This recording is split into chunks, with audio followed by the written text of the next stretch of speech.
friends, is this? This is Illyria, lady. And what should I do in Illyria? My brother, he is in Elysium. Perchance he is not drowned, what think you? It is perchance that you yourself were saved. Poor brother. Perchance may he be. True, madame. And to comfort you with chance, assure yourself, after our ship did split, I saw your brother, most provident in peril, bind himself, courage and hope both teaching him the practice, to a strong mast that lived upon the sea, where, like Orion on the dolphin's back, he held acquaintance with the waves so long as I could see. My known escape unfoldeth to my hope, for to thy speech serves for authority the like of him. Knowst thou this country? I, madame, well. I was bred and born not 3 hours' travel from this very place. Who governs here? A noble duke, in nature as in name. What is his name? Orsino. Orsino. I have heard my father name him. He was a bachelor then. And so is now, or was so very late. For but a month ago I went from hence, and then 'twas fresh in murmur, as you well know what great ones do the less will prattle of, that he did seek the love of fair Olivia. What's she? A virtuous maid, the daughter of a count that died some 12 months since. Then, leaving her in the protection of his son, her brother, who shortly also died, for whose dear love they say she hath abjured the sight and company of men. Would that I served that lady, and might not be delivered to the world till I had made mine own occasion mellow, and my estate is. That were hard to compass, because she will admit no kind of suit. No, not the duke's. There's a fair behaviour in thee, captain. And though that nature with a beauteous wall doth oft close in pollution, yet of thee I will believe thou hast a mind that suits with this thy fair and outward character. I prithee, and I'll pay thee bounteously, conceal me what I am, and be my aid for such disguise as haply shall become the form of my intent. I'll serve this duke. Thou shalt present me as a boy to him. It may be worth thy pains, for I can sing and speak to him in many sorts of music that will allow me very worth his service. What else may hap, to time I will commit. Only shape thou thy silence to my wit.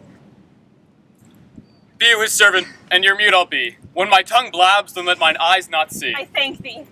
Lead me on.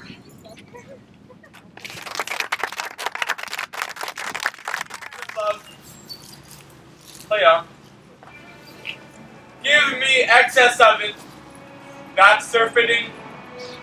The appetite may sicken, and so die. That strain again, and had a dying fall. Oh, it came o'er my ear like the sweet sound that breathes upon a bank of violets, stealing and giving odor. Enough, no more! 'Tis not so sweet now as it was before. Oh, spirit of love, how quick and fresh art thou, so full of shapes and fancy that it alone is high, fantastical. Oh, when mine eyes did see Livia first, methought she purged the air of pestilence, and my desires e'er since pursue me. How now? What news from her? From her handmaiden to return this answer. The element itself, till 7 years' heat, shall not behold her face at ample view, but like a cloister she will veil and walk, and water once a day her chamber round with eye-offending brine. All this the season of brother's dead love, which she would keep fair and lasting in her remembrance. Oh, she that hath the heart of that fine frame, to pay this debt of love but to her brother. How will she love when this rich golden shaft hath killed the flock of all affections else that live in her, when liver, brain, and heart, these sovereign thrones, are all supplied and filled with one self-king? Away before me to sweet beds of flowers, love thoughts lie rich we canopied with bowers. Take the death of her brother thus, I am sure cares an enemy to life. By my troth, Sir Toby, you must come in earlier or nights. Your cousin, my lady, takes great exceptions to your ill hours. Why, let her accept before accepted then. Aye, but you must confine yourself within the modest limits of order. Confine? I'll confine myself no finer than I am. These clothes be good enough to drink in, and be these shoes too. If they be not, why, let them hang themselves in their own straps. That quaffing and drinking will amuse you. I heard my lady talk of it yesterday, and of a foolish knight who you brought in one night here to be her wooer. Who, Sir Andrew Aguecheek? Aye, Aye, he's as tall a man as any's in Illyria. what's that? Why, he has 3,000 ducats a year. Aye, but he'll have but a year in all these studies. He's very cool and impossible. Why that you say so? He speaks 3 or 4 languages, word for word, without book. And he hath all the motives of nature. He hath indeed almost natural, for besides that he's a great quarreler, and but that he hath the gift of a coward to lay against the act of quarreling, is not amongst truth, neither hath the gift of a brave. By my hand, they are scoundrels and subtractors that do say so of him. Who are they? They that add, moreover, he's drunk nightly in your presence. With drinking health to my niece. I'll drink to her so long as there is passage in my throat and drink in Illyria.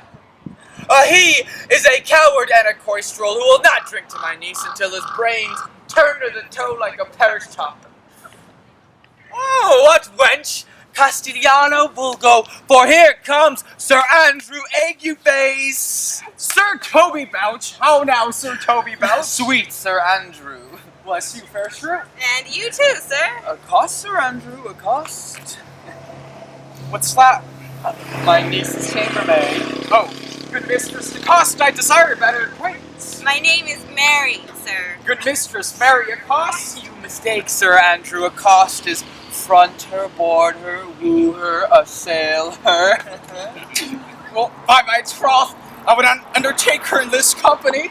Well, is that the meaning of accost? Very welcome.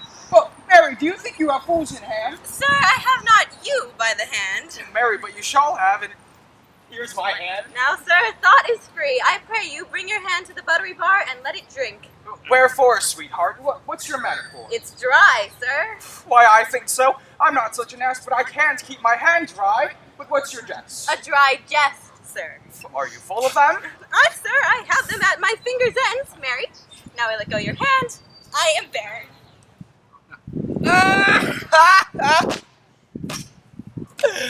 Oh, night, thou lackest a cup of canary. When did I see thee so put down? Never in your life, I think, unless you see canary put me down. Methinks sometimes I have no more wit than a Christian or an ordinary man, but I am a great eater of beef, and I believe that does harm to my wits. No question. And I thought that I'd first swear it. I'll ride home tomorrow, Sir Toby. Oh, pourquoi, my dear knight, pourquoi? What is pourquoi? Do or not do?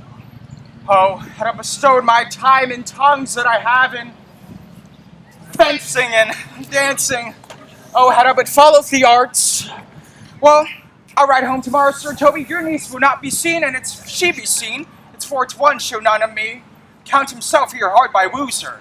She'll none of the count, she'll not match above her degree. I have heard her swear it. Tut, there's life in it, man. Well, I'll stay a month longer. I do delight in masks and revels sometime altogether. Art thou good at these kickshaws this night? As any man in Illyria, you will not compare with an old man. Oh, wherefore are these things hid? Why dost thou not go to church in a galliard and come home in a coronto? My very walk should be a jig, huh? Shall we set about some revels? Oh, what shall we do else?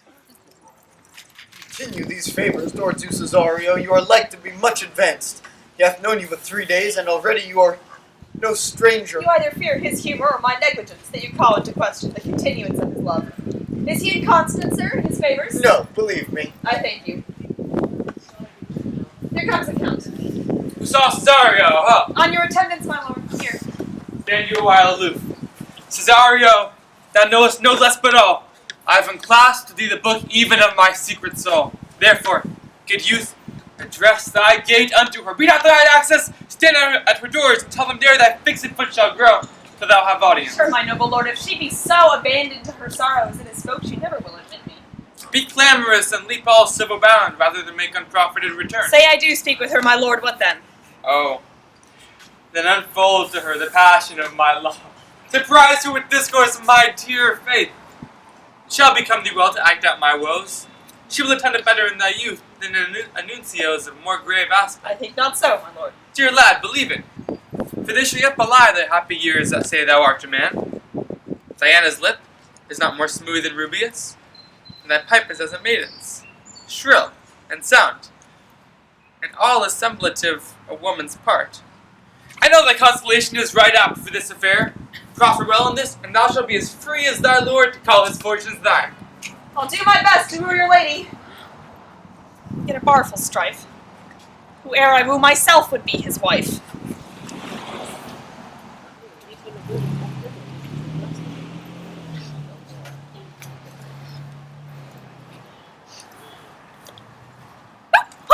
Nay!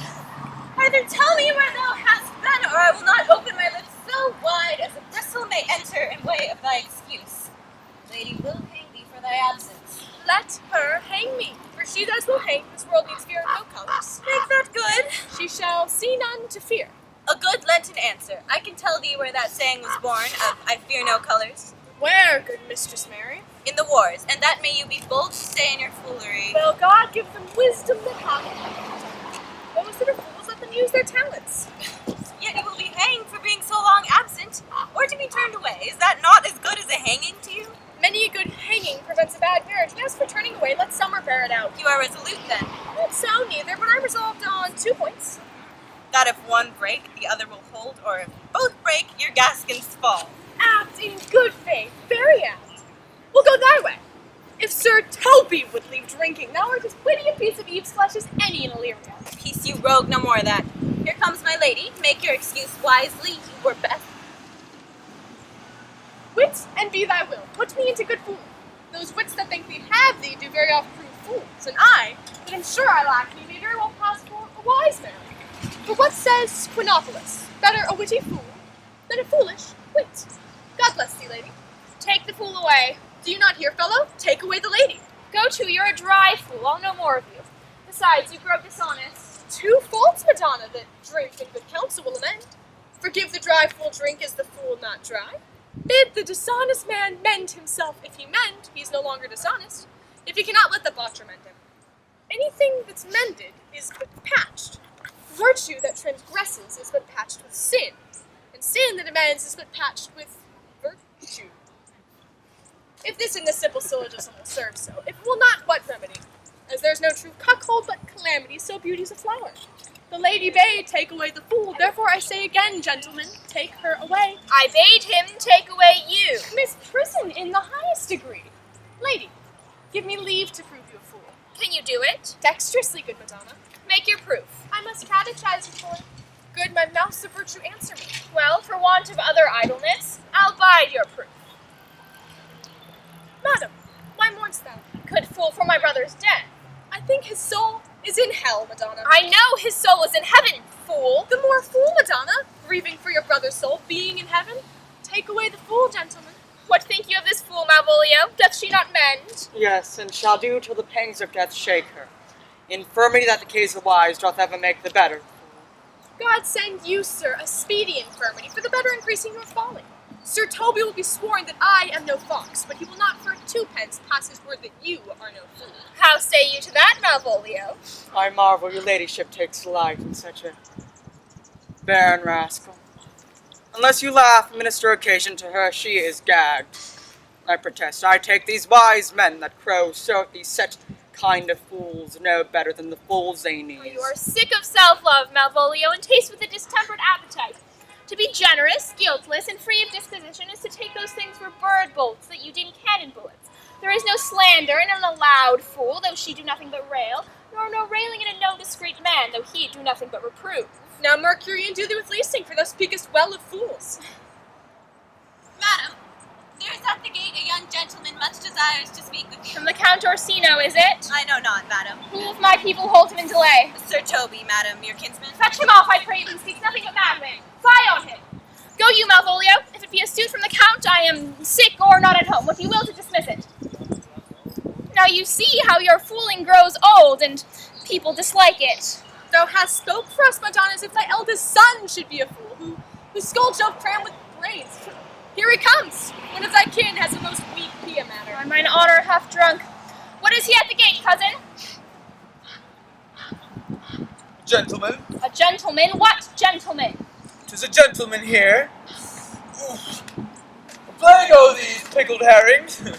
How now, sot? Good, Sir Toby. Cousin, how have you come so early by this lethargy? Lechery? I defy lechery. There's one at the gate. Aye, Mary, what is he? Oh, Let him be the devil and he will, I care not. Give me faith, say I. Well, it's all one. What's a drunken man like, fool? Like a madman, a fool, and a drowned man. The first draft above heat makes him a fool. The second mads him, and the third drowns him. Go thou and seek a crowner, and let him sit on my cuz, for he's in the third degree of drink, he's drowned. Go look after him. He is but mad yet, Madonna, and the fool shall look to the madman. Madam, yon young fellow swears he will speak with you. I told him you were sick. He takes on him to understand so much, and therefore comes to speak with you. I told him you were asleep. He seems to have a foreknowledge of that too, and therefore comes to speak with you.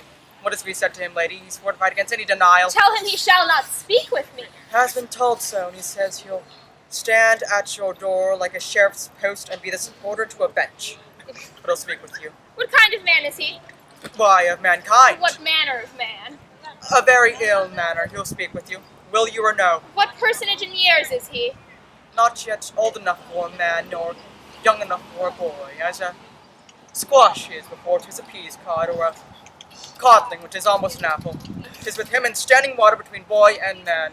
He is very well favored, and he speaks very shrewishly. One would think his mother's milk were scarce out of him. Let him approach. We will once more hear Orsino's embassy. The honorable lady of the house, which is she? Speak to me, I shall answer for her. Your will. Most radiant, exquisite, and unmatchable beauty. I pray you, tell me if this be the lady of the house, for I never saw her. I would be loath to cast away my speech, for besides that it is excellently well penned, I have taken great pains to con it. Here, please. Let me sustain no scorn. I am very comfortable, even to the least sinister usage. Whence came you, sir? I can say little more than I have studied, and that question's out of my part. Good gentle one, give me some modest assurance, if you be the lady of the house, that I may proceed in my speech. Are you a comedian? No, my profound heart. And yet, by the very fangs of malice, I swear, I am not that I play. Are you the lady of the house? If I do not usurp myself, I am. Most certain, if you are she, you do usurp yourself. For what is yours to bestow is not yours to reserve.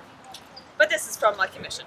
I will on with my speech in your praise, and then show you the heart of my message. Come to what is important in it. I forgive you the praise. Alas, I took great pains to memorize it, and 'tis poetical. 'Tis the more likely to be feigned. I pray you keep it in. I heard you were saucy at my gates, and allowed your approach rather to wonder at you than to hear you. If you be not mad, be gone. If you have reason, be brief. 'Tis not that time of moon with me to make one in so skipping a dialogue. Will you hoist sail, sir? Here lies your way. No, good swabber, I am to hull here a little longer. Some mollification for your giant, sweet lady. Tell me your mind. I am a messenger. Surely you have some hideous matter to deliver when the courtesy of it is so fearful. Speak your office. I bring no overture of war, no taxation of homage. I hold the olive in my hand. My words are as full of peace as matter. Yet you began rudely. What are you? What would you? The rudeness that hath appeared in me have I learned from my entertainment. What I am and what I would are as secret as a maidenhead. To your ears, divinity. To any others, profanation. Give us the place alone. We'll hear this divinity. Now, sir, what is your text? Most sweet lady. A comfortable doctrine, and much may be said of it. Where lies your text? In Orsino's bosom. In his bosom. In what chapter of his bosom? To answer by the method. In the first of his heart. No, I have read it. It is heresy. Have you no more to say? But madam, let me see your face. Have you any commission from your lord to negotiate with my face? You are now out of your text. But we will draw the curtain and show you the picture. Look you, sir, such a one I was this present. Is it not well done? Excellently done. If God did all good. 'Tis in grain, sir, 'twill endure wind and weather. His beauty truly blent. His red and white nature's own sweet and cunning hand looked on. Lady, you are the cruelest she alive if you will lead these graces to the grave and leave the world no copy. No, sir, I will not be so hard-hearted. I will give out divers schedules of my beauty. It shall be inventoried, and every particle and utensil labeled to my will as item 2 lips, indifferent red. Item 2 gray eyes, with lids to them. Item 1 neck, 1 chin, and so forth. Were you sent hither to praise me? I see what you are. You are too proud. If you were the devil, you are fair. My lord and master loves you. Such love could be but recompense, though you are crowned the nonpareil of beauty. How does he love me?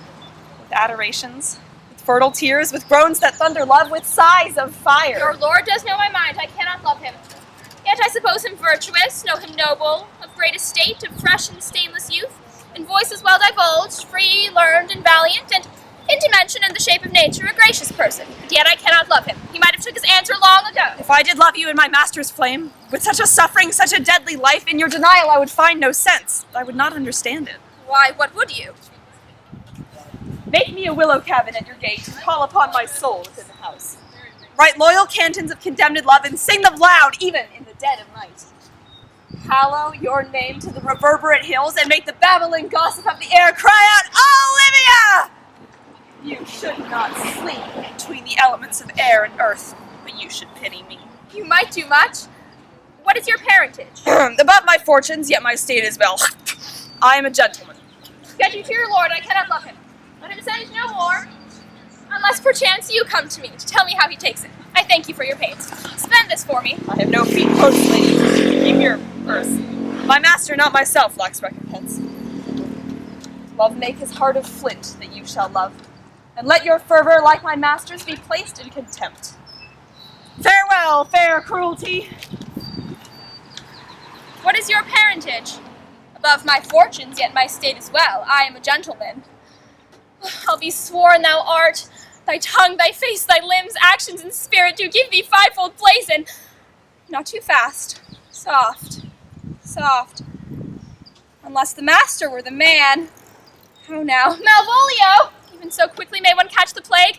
Methinks I feel this youth's perfections with an invisible and subtle stealth to creep in at mine eyes.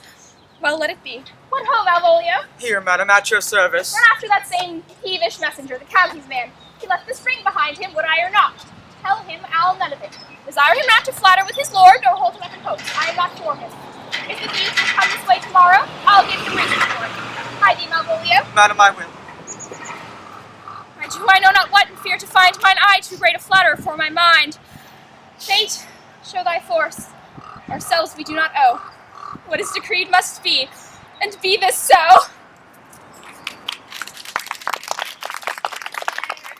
Know ye not that I go with you? By your patience, no. My stars shine darkly over me. The malignancy of my fate might perhaps distemper yours. Therefore shall crave you of your leave that I may bear my evils alone. It were a bad recompense for your love to lay any of them on you. Let me know of you whither you are bound. No, sooth. My determinate voyage is mere extravagancy. But I do perceive in you so excellent that your modesty, that you will not extort from me what I'm willing to keep in. Therefore it charges me in the manners to rather to express myself. You must know me then, Antonia. My name is Sebastian, which are called Rodrigo. My father was that Sebastian of Messalene, whom I know you have heard of. He left behind him myself and a sister, both born in an hour. If the heavens had been so pleased, we would have so ended. But you, ma'am, alter that. For you took me from the breach of the sea. Was my sister drowned? Alas, the day. Oh, lady, ma'am, though it said she much resembled me, was yet of many accounted beautiful. Though I, with such estimable wonder, or before belief that, yet thus will boldly publish her. She bore a mind that envy could not but call fair. She drowned already, ma'am, in salt water. Though I seem to drown remembrance again with more. Pardon me, sir, your bad entertainment. My good Antonia, forgive me your trouble. You will not murder me for my love. Let me be your servant. If you will not undo what you have done, that is, kill him you have recovered, desire it not, fare you well at once. My bosom is full of kindness, and I am so near the manners of my mother.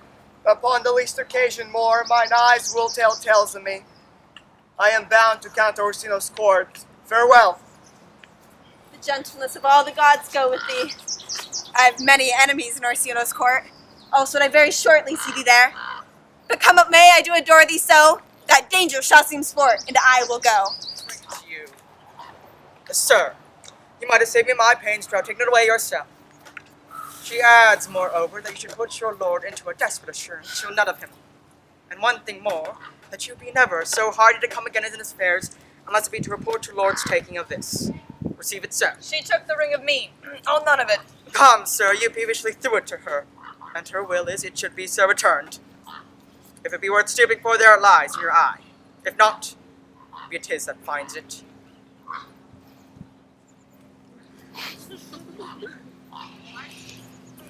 I left no ring with her. What means this lady? Fortune forbid my outside hath not charmed her. She made good view of me. So much that as we thought her eyes had lost her tongue, for she did speak in starts distractedly. She loves me, sure. The cunning of her passion invites me in this churlish messenger. Not of my lord's ring, why he sent her none. I am the man. Be so as 'tis, poor lady, she were better love a dream. Disguise! I see thou art a wickedness wherein the pregnant enemy does much. How easy it is for the proper false in women's waxen hearts to set their forms. Alas, our frailties are the cause, not we. For such as we are made of, such we be. How will this fadge? My master loves her dearly, and I, poor monster, fond as much on him, while she, mistaken, seems to dote on me. What will become of this? As I am man, my state is desperate for my master's love. As I am woman, now alas the day, what thriftless sighs shall poor Olivia breathe? Time, thou must untangle this, not I. 'Tis too hard a knot for me to untie. Sir Andrew, not to be abed after midnight I need to stay on the is second wall. to be up betimes and diloculo surgery, thou knowest. By my troth, I know not, but I do know that to be a plate is to be a plate. A false conclusion, I hate it as an unfilled can. To be up after midnight and to go to bed then is early, then to go to bed after midnight is to be up betimes. Does not our life consist of the four elements? Faith, so they say, but I think it rather consists of eating and drinking. Thou art a scholar. Let us therefore eat and drink. Marion, I say, a stoup of wine. Your thoughts? How now, my hearts? Welcome, ass. Now let's have a catch. Ooh, the fool has an excellent breast. I had rather than 40 shillings at such lace and sweet a breath to sing as the fool has. I do in petticoats thy gratillity for. Ravilia's nose is no whipstock. My lady hath a white hand, and the meridians are no father alehouses. Why, this is the best fooling when all it's done. Now, a song. Would you have a love song or a song of good life? A love song. A love song. I care not for a good life. Mistress mine, where are you roaming? Stay and hear your true love's coming. That can sing both high and low. Trip no further, pretty sweet in journeys and in lovers' meeting. Every wise man's son doth know. Excellent. Good in faith. Good. Good. What is love? 'Tis not hereafter. Present mirth hath present laughter. What's to come is still unsure. In delay there lies no plenty. So come kiss me, sweet and 20. Youth so stuff will not endure. Oh, mellifluous voice as I am true knight. Oh, a contagious breath. Oh, a very sweet and contagious breath. To hear it by the nose, it is a dulcet and contagion. What? Shall we make the welkin dance? Shall we rise the night owl in a catch and draw 3 souls out of 1 weaver? Shall we do that? And you love me, let's do it. I am a dog at a catch. By Our Lady certain, some dogs will catch well. No, most certain. Let her catch be. Thou knave. Hold thy peace, thou knave. At night I will be constrained in it to call thee knave, knight. Oh, 'tis not the first time I've constrained one to call me knave. Come. It begins.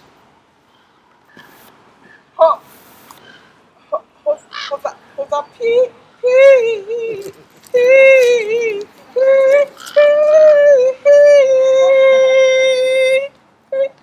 I will never begin if I hold thy peace. Good in faith. Come. Begin. Hold thy peace, thou knave.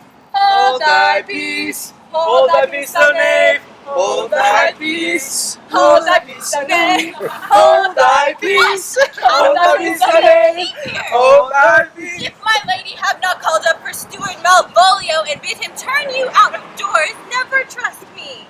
Oh, my lady's a good tie, and we are politicians, and Malvolio's a Pegaramsey, and 3 merry men are we.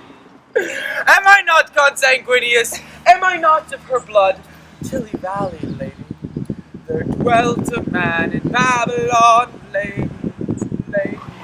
Truly, the knight's an admirable fooling. Aye, he does well if he be disposed, but so do I too. He does it with better grace, but I do it more natural. On the 12th night My masters, are you mad? What are you? Have you no wit, manners, nor honesty, but to gabble like tingers at this time of night? Do you squeak out your coziers catches without any mitigation or remorse of voice? Is there no respect of place, persons, nor time in you? Oh, we do keep time, sir, in our catches. Snack up! Sir Toby, I must be round. Though my lady bade me tell you that though she harbors you as her kinsman, she is nothing allied to your disorders. You can separate yourself and your misdemeanor to welcome to the house. If not, it would please you to take leave of her. She is very willing to bid you farewell. Well, dear heart, all I need's make on. His eyes to show his days are almost done. But I will never die. So Toby, there you lie. Shall I bid him go? What and if you do? Shall I bid him go and spare not? Oh no, you dare not. Oh, out of tune, sir, ye lie. Art any more than a steward? Dost thou think, because thou art virtuous, there shall be no more cakes and ale? Mistress Mary, if you prize my lady's favour at anything more than contempt, you would not give means for this uncivil rule. She shall know of it by this hand. Save your ears. You are as good as to drink when a man's so hungry, to challenge him the field, and then to break promise with him and make a fool of him. Do it, knight! Go write thy challenge, or I'll deliver thy indignation to him by word of mouth. Sweet Sir Toby, be patient for tonight. Since the youth of the Count was today with my lady, she is much out of quiet. For Monsieur Malvolio, let me alone with him. If I cannot gull him into a nayword and make him a common recreation, do not think I have wit enough to lie straight in my bed. I know I can do it. Oh, possess us.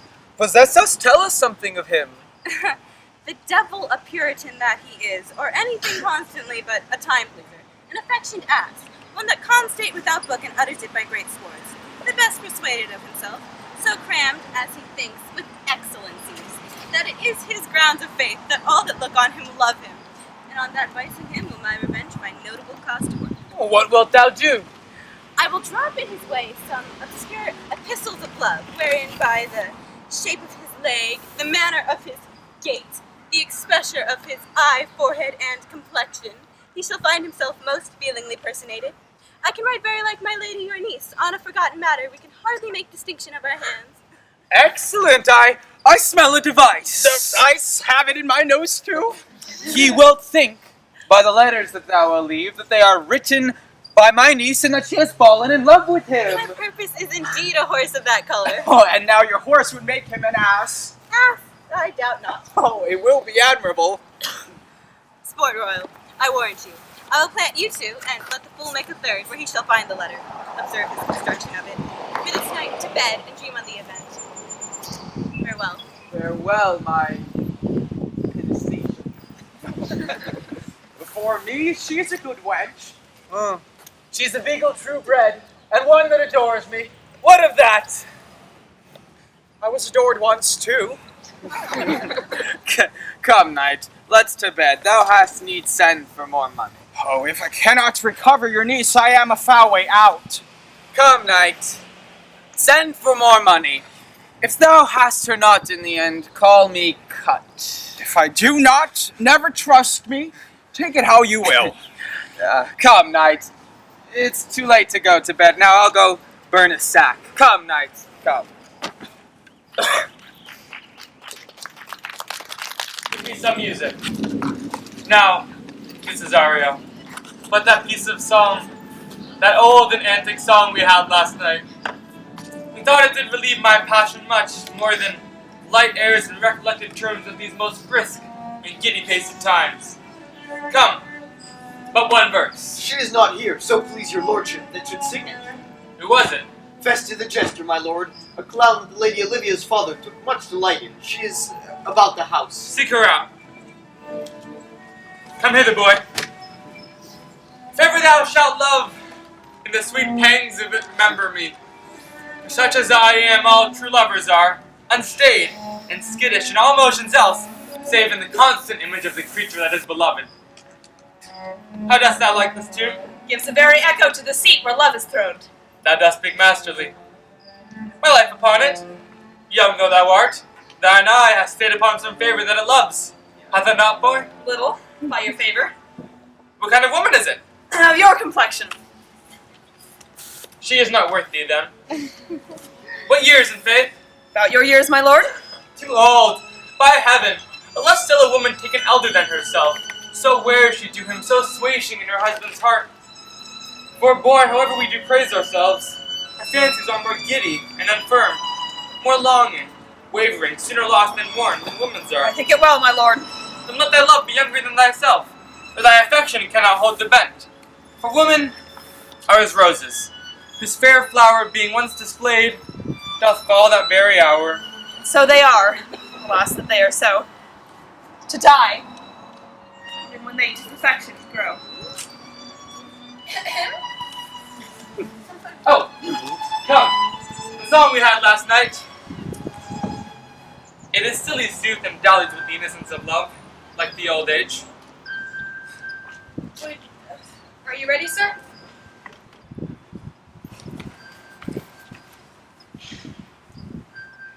I prithee sing.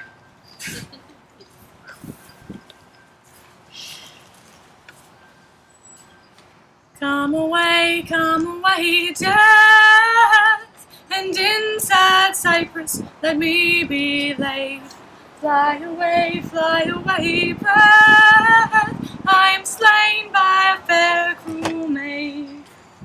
My shroud of white stuck all with you, woe, prepare it, my part of death, no one so true did share it.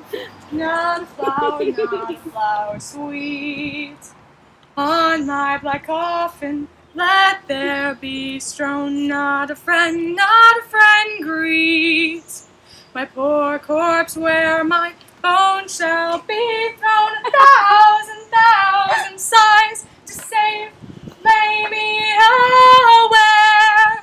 Sad true lover, never find my grave to weep